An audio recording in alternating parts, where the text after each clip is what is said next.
Welcome back to Module 1, Video 3 for AI in Action, with use cases from small to large newsrooms.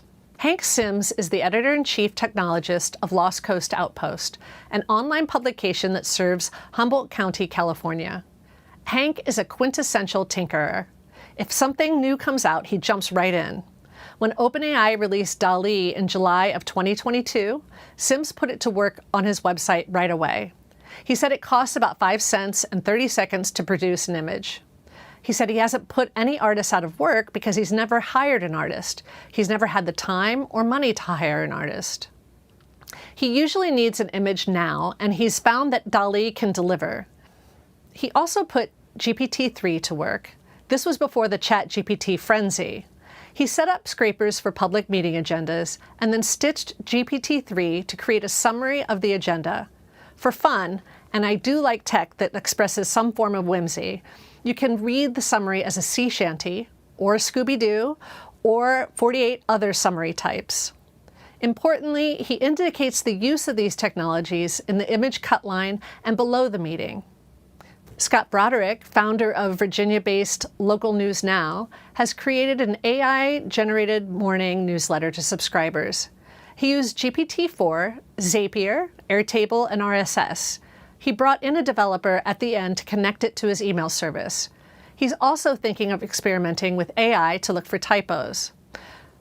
I've also heard from local news organizations that confess to using ChatGPT to generate summaries, create outlines, develop keywords, add hashtags, brainstorm for headlines, and the rapid construction of HTML.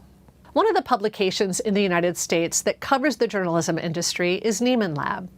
This year, they started to use Midjourney for the hero image on website articles. In the cut line, it lists the prompt and the tool. The online publication Semaphore had interviews with Ukrainians about the war and hired an artist to create interstitial B-roll. The Australian artist, Keir Spilsbury, created the animation using Stable Diffusion. She said it took her about 40 hours of prompting. Я Сергей Сотниченко, житель Ирпеня.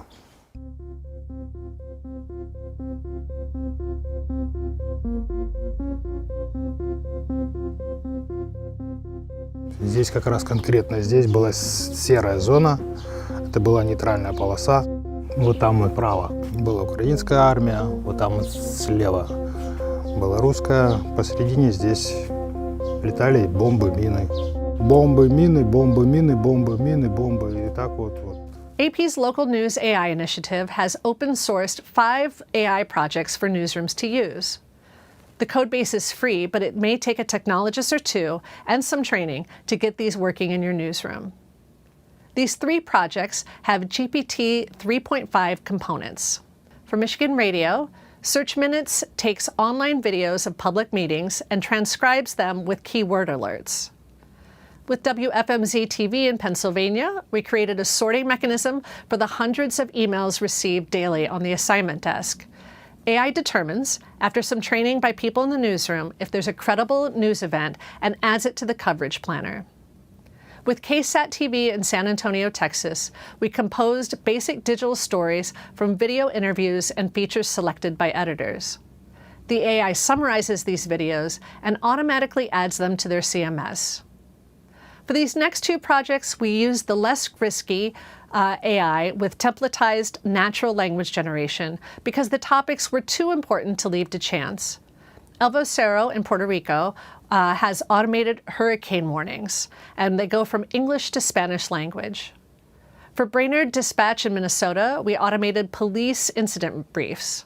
Police incident briefs and weather reports are popular offerings to audiences, but they can really drag down a reporter's time.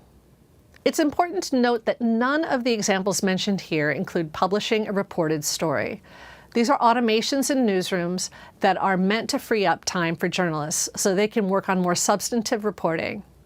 These examples I hope you'll find inspiring and maybe take some of the concern around hallucinations and robots taking reporting jobs. You'll also notice that these examples are not national or international newsrooms.